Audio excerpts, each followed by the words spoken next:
Vamos lá fazer mais uma questão aqui da Universidade Estadual do Pará. O que que diz aqui o problema? Durante um show musical numa casa de espetáculos, dois amigos, Antônio e Paulo, conseguem lugares diferentes na plateia.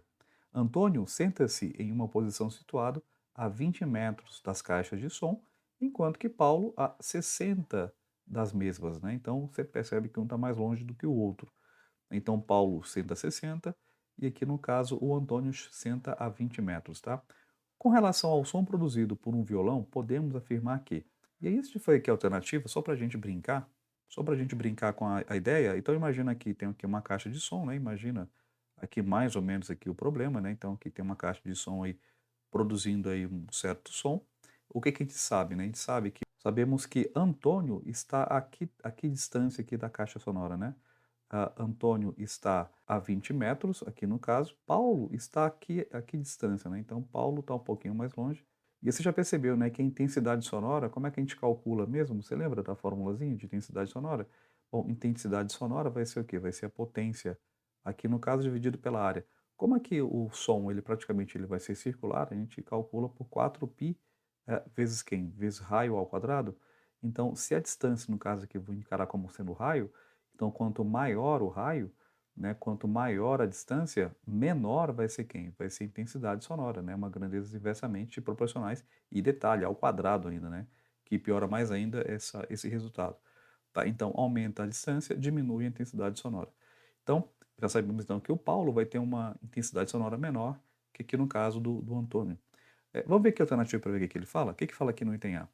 O som ouvido por Antônio possui timbre diferente do ouvido por Paulo. Não tem nada a ver com timbre, né? A distância que a gente está colocando aqui no problema, o que que muda a distância? Muda a intensidade do som, a intensidade sonora, não tem nada a ver com timbre. O timbre é o mesmo para ambos, tá? Então o item A não pode ser. Letra B. O som ouvido por Antônio possui intensidade menor que a ouvida por Paulo. Bom, Antônio está mais perto da caixa, então a intensidade é maior. Então, se ele está mais perto, a intensidade é maior e não menor. Então, menor aqui está errado. Letra C. O som ouvido por Paulo possui uma altura maior. E aí talvez você tenha caído nessa pegadinha aqui, né? Não é pegadinha, né? Na verdade é termo de conceito. Altura aqui para onda significa o quê? Significa frequência. Então, quando a gente fala assim, aumenta, né, no caso o som, a altura do som tem a ver com a frequência. Então, quanto mais alto for o som, mais agudo ele é. Tá? Então, quanto mais baixo for o som, mais grave ele é. Então, a altura em ondas, repito, tem a ver com frequência e não tem a ver com intensidade não, tá? Letra D, ele fala o seguinte, o som ouvido por Antônio possui intensidade maior que o ouvido por Paulo. Sim, né? Então, foi o que acabamos de falar. Então, a intensidade do Antônio, ela vai ser maior que a do Paulo. E o item E aqui, que vamos ver que está errado, o item E, ele fala, Antônio e Paulo ouvem um som com o mesmo timbre, tá certo? Porém, com alturas diferentes, de novo, nessa questão de altura. A altura não, a altura vai ser a mesma, não vai ser diferente, por quê? Porque a altura tem a ver com frequência, e a frequência ouvida pelos dois é a mesma. Então, de fato, aqui é o item D como alternativa correta. Bacana? É isso.